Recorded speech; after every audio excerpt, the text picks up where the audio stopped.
দুটা ভঙা ভঙা অসমীয়া ক'লে অসমীয়া হৈ নাযায় ইয়াৰ পৰা এতিয়া মই এতিয়া কলকাতাত থাকিমগে 5 মাহত তাত মই কলকাতা মানে বঙালী ভাষা শিকিলে মই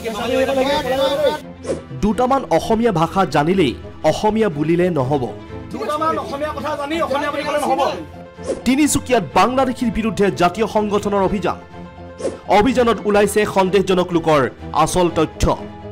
একাংশৰ নাই সঠিক ভাৰতীয় হোৱাৰ প্ৰমাণপত্ৰ। কাগজ নাই তো কাগজ নথকাকে ইয়ালৈ কেনেকৈ আহিব পাৰিলি তই তো কাগজ যদি নাই ইয়াত কেনেকৈ তই থিতাপি লৈ আছ। এইবাৰ তিনিচুকীয়াত জুপুৰি সাজি মনে মনে থিতাপি লৈছে সন্দেহজনক লোকে। ৰাজ্যজুৰি সন্দেহজনক লোকৰ বিৰুদ্ধে অভিযান চলোৱাৰ সময়তে তিনিচুকীয়া চহৰত ওলাইছে একাংশ সন্দেহজনক লোক।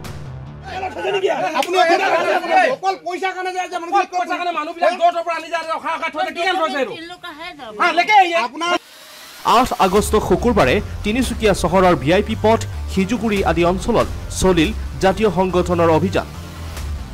ঘৰে ঘৰে গৈ জাতীয় সংগঠনে প্ৰশাসনৰ লোকৰ উপস্থিতিত এইদৰে সন্দেহজনক লোকক সোধপোছ কৰাৰ লগতে নথি পৰীক্ষাও কৰে।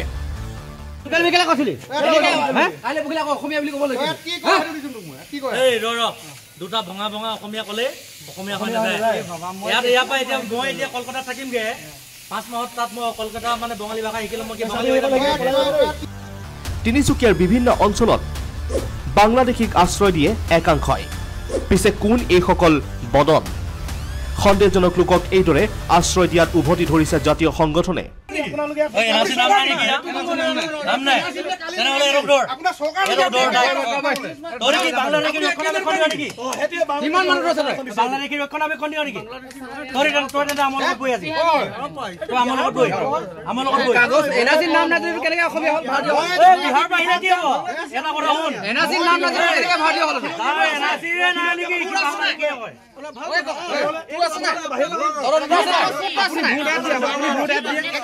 আপোনাৰ ইলেকশন ভোট কৰে আপুনি যে ক'লে একেদিনা এনআৰসি বনাই দিম নাম বনাই দিম বুলি কেনেকৈ বনাব আপুনি এনআৰসি ক'ত ক'লো মই আপুনি এতিয়া কৈছে এতিয়া কৈছে বনাই দিম বুলি কৈছে বনাই দিম বুলি কৈছে অন কেমেৰা কৰে এনআৰসি বনাই দিয়ে একেদিনা। জুপুৰি সাজি বাস কৰা সন্দেহজনক লোকক দুদিনৰ ভিতৰত তিনিচুকীয়া এৰিবলৈ হুংকাৰ প্ৰদান কৰে জাতীয় সংগঠনে।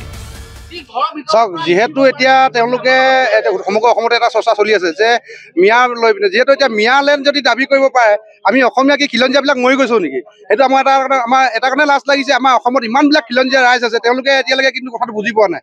সেয়ে আমি খিলঞ্জীয়াক জনাব খুজিছোঁ যে যিমানবিলাক বহিৰাগত আছে বিশেষকৈ যিবিলাকে বহিৰাগতবিলাকে আহি আমাৰ এতিয়া অসমত বিশেষকৈ যিটো দপদপনি চলাইছে সেই ক্ষেত্ৰত আমি মটক ছাত্ৰ সন্থাই এটা স্পষ্টকৈ কৈ দিছোঁ আপোনালোকক ইয়াত কোনো মিয়া বা কোনো বহিৰাগত ইয়াত দপদপনি নচলিব।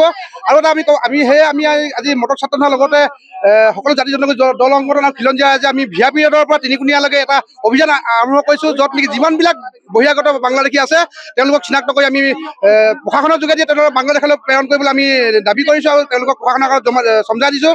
আৰু আমি এটা কথা স্পষ্ট কৰিছোঁ যে যিমানবিলাক বহিৰাগত আছে বিশেষকৈ যিমানবিলাক মিয়া সম্প্ৰদায়ৰ পৰা আদি কৰি যিমানবিলাক বাহিৰৰ সম্প্ৰদায় আছে তেওঁলোকে আহি ইয়াত থিতাপি লৈ তেওঁলোকে অসমত কি কয় এটা ব্যৱসায় আৰম্ভ কৰিছে। প্ৰথমতে ফেৰী কৰিব কিবা কৰিব লাহে লাহে পৰ্যায়ক্ৰমে তেওঁলোকে বস্তু ডাঙৰ কৰি অসমৰ খিলঞ্জীয়া বুলি তেওঁলোকে এটা দাবী কৰি পিনে তেওঁলোকে মিয়ালেণ্ড দাবী কৰিব পৰা হৈ গ'ল। সেয়ে আমি এটা কথা স্পষ্ট কৈছোঁ ইয়াত কোনো মিয়ালেণ্ড দিয়া নহ'ব। অসমত যেতিয়ালৈকে আমি জীয়াই থাকিম তেতিয়ালৈকে কোনো কেতিয়াও মিয়ালেণ্ড দিয়া নহ'ব। আৰু যিমানবিলাক বহিৰাগত আছে তেওঁলোকক তিনিচুকীয়াৰ পৰা আজিয়ে আমি বহিষ্কাৰ কৰি তেওঁলোকক আমি বাংলাদেশলৈ প্ৰেৰণ কৰিম এইটো স্পষ্ট কথা। জয় অসম চলি আছে। নামনিৰ পৰা আহি আমাৰ ইয়াত তিনিচুকীয়াত আহি উজনিত মানে তেওঁলোকে থিতাপি ল'ব বিচাৰিছে। আমি তিনিচুকীয়াৰ পৰা সকীয়াই দিছোঁ আমি উজনিত আৰু আমাৰ তিনিচুকীয়াত কোনো ধৰণৰ বহিৰাগত বাংলাদেশী তথা মিয়া আমি কোনো ধৰণৰ তেওঁলোকক বহিৰাগত মানুহক আমি ইয়াত আহি থিতাপি ল'বলৈ নিদিওঁ এয়া আমি স্পষ্টভাৱে জনাই দিছোঁ। আৰু আমি আজিৰ পৰা এই কাৰ্যসূচী লৈছোঁ আপোনালোকৰ আমাৰ সকলো দল সংগঠনৰ লগতে আমাৰ সকলো খিলঞ্জীয়া ৰাইজক আমি অনুৰোধ জনাইছোঁ আমি যদি এতিয়া আমাৰ অসমীয়া জাতিটো আমাৰ অসমীয়া মানুহখিনি একত্ৰিত নহয় ভৱিষ্যতৰ প্ৰজন্ম কিন্তু আমাৰ অসমীয়া জাতিটো আমি জীয়াই থাকি লাভ নাই। আমাৰ ভৱিষ্যতৰ দিনত আমাৰ তেখেতলোকে এতিয়া আজি কেইদিনমানৰ আগত এজনে কৈছে যে আমাক মিয়ালেণ্ড লাগে। তেওঁলোকে ক'ত সাহস পালে মিয়ালেণ্ড ল'বলৈ? তেওঁলোকে সাহস ক'ত পালে? আমাৰ কিছুমান নিজৰ মানুহখিনিৰ কাৰণে আমাৰ অসমীয়া মানুহখিনিক আজি একত্ৰিত নহয় কাৰণে তেওঁলোকে আজি মিয়ালেণ্ড দাবী কৰিবলৈ পাৰিছে। মিয়ালেণ্ড দাবী কৰক সিহঁতি বাংলাদেশত গৈ আমাৰ ইয়াত অসমত উজনি নামনিত আমি ক'তো মিয়ালেণ্ড আমি দাবী মিয়ালেণ্ড হ'বলৈ নিদিওঁ আমি জীয়াই থকাৰ লগে লগে। আৰু আমি ইয়াৰ পৰা সকীয়াই দিছোঁ তিনিচুকীয়াত যিবিলাক অবৈধ বাংলাদেশী তথা মিয়া আছে তেওঁলোকক অতি সোনকালে আমাৰ তিনিচুকীয়াৰ পৰা আমি যাবলৈ অনুৰোধ জনালোঁ। ধন্যবাদ। News desk report India today north east Assam.